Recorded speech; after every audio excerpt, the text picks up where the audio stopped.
Hello Star Wars fans, and welcome to episode 96 of Journey into Legends. Today we'll be finishing the Force Heretic trilogy with Book 3, Reunion, by Sean Williams and Shane Dix. Reunion was released in 2003, and it is the 17th book in the New Jedi Order series. Although I wasn't a big fan of the previous book, I did enjoy Remnant, and I'm hoping that this book can bring the trilogy to a satisfying conclusion. So without further ado, let's read and review.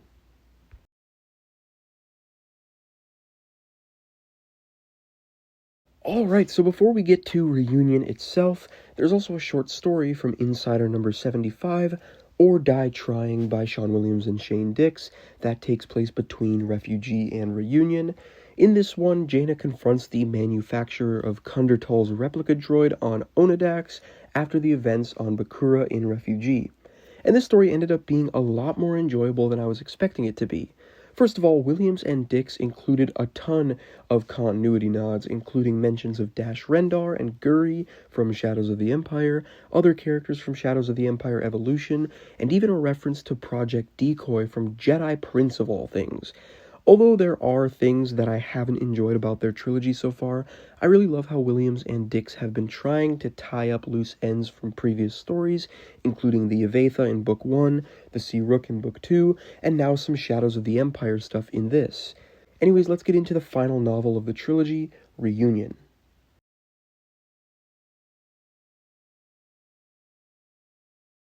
Alright, so continuing on from Galantos and Bakura, Han and Leia now head to the planet Esfandia, which is a really interesting place. Like Zonama Sekot, it is another rogue planet flying through the galaxy on its own. It's also one of 2 relay connections into the unknown regions, which I found pretty cool. After they receive word that the relay station on the planet has been attacked by the Vong, they travel to investigate. They are, of course, accompanied by Palian and the Imperial Remnant, which was a lot of fun, and they basically spend the rest of the book trapped on the planet as the Imperials and the Vong battle in space. Overall, this was another pretty boring subplot. Like the Galantos and Bakura plotlines, this one felt very irrelevant, and Esfandia being a relay into the unknown regions, this could have been much more important and heavily connected to the Zonama Sekot stuff. There was also a side plot about a Peace Brigade traitor on Esfandia that felt very underwhelming. For the most part, everyone suspects a Nogri named Eneknar, but he later sacrifices himself and the traitor ends up being some random Ugnaught, and literally nobody cares about Eneknar despite his heroic sacrifice. I thought it would have been very interesting if Eneknar was actually the traitor, but had a change of heart. That way he would have been a more memorable character, and the plotline would have meant something. But they went the boring route. Anyways, there were some things that I really did enjoy from this plotline. Firstly, like I said, Esfandia is a really cool place. It's a rogue planet with a liquid atmosphere, so it has a very mysterious quality to it. I thought the locals were cool and unique, the way they moved through the atmosphere almost like kites. The space battle also had some fun moments, specifically the death of the Yuuzhan Vong commander Vorik. His and Palian's little rivalry throughout this trilogy has been very entertaining. And of course, I also love Tahiri's plotline as she continues to struggle with her Yuuzhan Vong personality, Rena Quad, ending with the 2 basically merging and becoming someone new. Going into the final prophecy, I'm really interested to see more of this new Tahiri.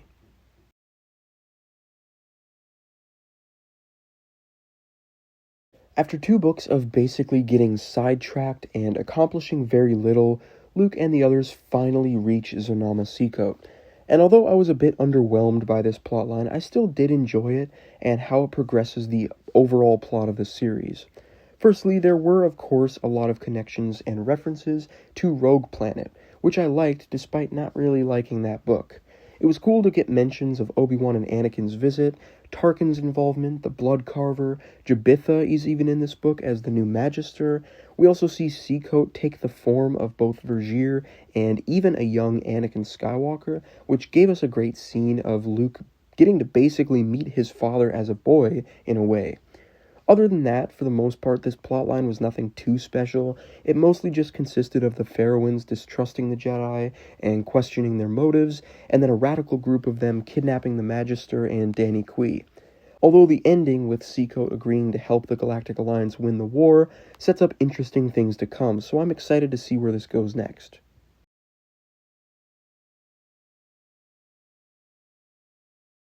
And finally, we of course have Nomenor's plotline, which actually doesn't really come to an end, which is good since I've really enjoyed it and want more. Anyways, after recruiting Ngala in the previous book, this book is all about her spying on Shimrra's court at the behest of Nomenor, of course, as well as spreading the seeds of mistrust among the upper ranks, making them point fingers at one another and just making it easier for the shamed ones to rise up. And it all culminates in a great scene where Shimrra realizes what Ngala is trying to do and has her killed. There's also a fantastic scene earlier on in the book where Shun Maesh and other shamed ones betray Nomenor and try to kill him in his sleep, but Nomenor is able to keep Shun Mai talking until Kun-Ra gets there to save him. It's always great to see Nomenor somehow slither his way out of a tricky situation. Anyways, I really have no idea where we go from here with Nomenor, but no matter what, I am so excited to see where this goes. Although it's the most disconnected plotline from the rest of the trilogy, this was by far the best part of it. I honestly wouldn't have minded if this plotline was taken straight out of this trilogy, and we just got a Nomenor solo book in the New Jedi Order. That would have been great, and it would have been one of the better books in the series. But alas, this was great either way.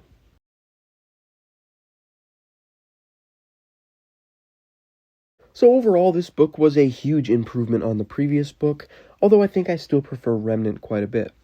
The trilogy as a whole was not nearly as bad as people make it out to be. Yeah, it's a little slower, there's a lot of filler, and it feels too late in the series for that, but I think with the introduction of Zonama Sekot and the Jedi Heresy plotline ramping up, it didn't feel too out of place for me. Anyways, let's move on to Star Wars Tales issue 21, the first fully canonical issue of Star Wars Tales, which has 3 stories, starting with Nomad Chapter 1, which follows a Jedi named Darka Nil as he's on the hunt for someone named Lycan. To receive some information on his target, he helps a man named Samuel save his daughter from an old rival. Overall, there's not much to talk about on this one, but so far I'm enjoying it. The story is pretty good, and the art is really fantastic. I'm excited to continue the story in the next issue. Anyways, next we have Walking the Path That's Given, which follows a pilot named Nas Gent, who's offered a job as a TIE pilot by Vader. After joining with the Empire, Gent quickly makes an enemy in the form of his superior officer, Commander Milovec, who even tries to kill him by sabotaging his TIE fighter and ordering the other pilots to kill him. Afterwards, Gent confronts him and vows to get even with him. Overall, this was another really good story with some great art. It's always fun to see a genuine Empire story, one that doesn't end with a defection to the rebellion, and this was a pretty good one. Unfortunately, Nas Gent was going to appear later on in the Republic comics, but he never ended up appearing.